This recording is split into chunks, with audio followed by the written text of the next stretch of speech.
As if a burgeoning tariffs battle, a Supreme Court nomination and a politically seismic sit-down with a sworn enemy of the United States weren't enough items on President Trump's to-do list right now, our multitasker-in-chief faces a hectic week you wouldn't wish on your best North Korean friend. While the rest of us working stiffs head out into the world this Monday morning, Trump's about to get hit upside the head with one very full plate. Have a look. The president. Court. After 30 years, appeals court judge Thomas Hardiman was solidly in the mix as of Sunday after being first runner-up a year ago, said three people familiar with the process. Judge Brett Kavanaugh looked to have the inside track within the White House last week, but may have hit a snag. An exceptional person will be chosen, Trump promised Sunday evening on Twitter.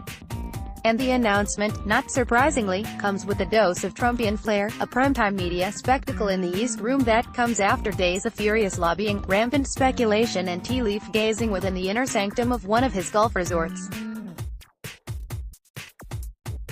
Insisting until the 11th hour that he hasn't yet locked down his decision, Trump has been whipping the media into a frenzy, taking a page right out of his reality TV days with teaser tweets like this one: "I'm very close to making a final decision. And I believe this person will do a great job."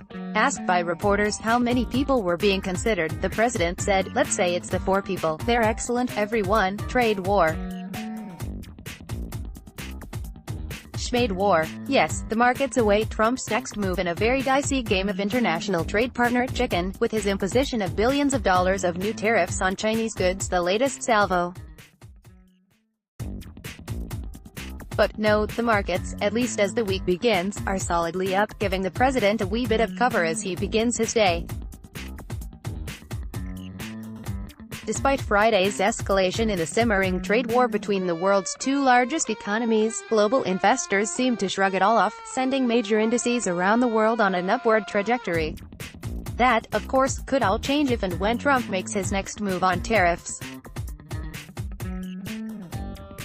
Note that his busy week will be accompanied by the beginning of earnings season.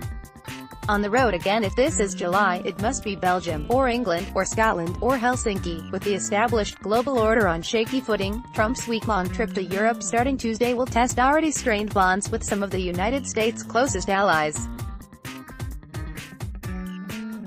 And if that's not exciting enough, Trump is also expected to sit down face-to-face with Russian leader Vladimir Putin, the same guy whose country's electoral interference was meant to help put Trump in office in the first place.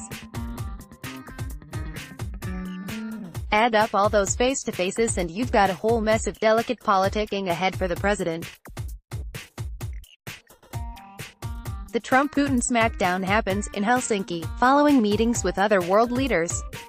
Mixing things up as he heads for the airport, Politico reports that as he prepares to jet off to Europe, Trump renewed his long-standing concerns with NATO, complaining that member states do not spend enough on their own defense as he prepares to attend the Mutual Defense Organization summit in Brussels. The United States is spending far more on NATO than any other country. This is not fair, nor is it acceptable, the president tweeted on Monday morning. While these countries have been increasing their contributions since I took office, they must do much more. Germany is at 1%, the US is at 4%, and NATO benefits Europe far more than it does the US, and all that tweeting, of course, should add even more buzz and banter to the trip to Europe. Dancing with Little Rocket Man, Trump began his tweet week with a microblog saying this about Secretary of State Mike Pompeo's visit last week to North Korea: "We agreed to the denuclearization of North Korea, and he suggested China may be exerting negative pressure on North Korea because of an escalating trade dispute between the US and China." But he also tweeted, "Hope not." That once again clouds the path of where we go next with the first high-level talks on denuclearization since Trump and Kim met in Singapore in June. Trump will surely be spending much of his working time this week plotting the United States' next gambit, even as North Korea's official news agency called Pompeo's visit regrettable, and accused Washington of making gangster-like demands to force it to abandon its nuclear weapons. AD Quality Auto 360p 720p 1080p. You might also like 1 o'clock how Toshiba solutions can improve quality of life. Toshiba APAC Football, Ronaldo accepts 2 years in prison, almost.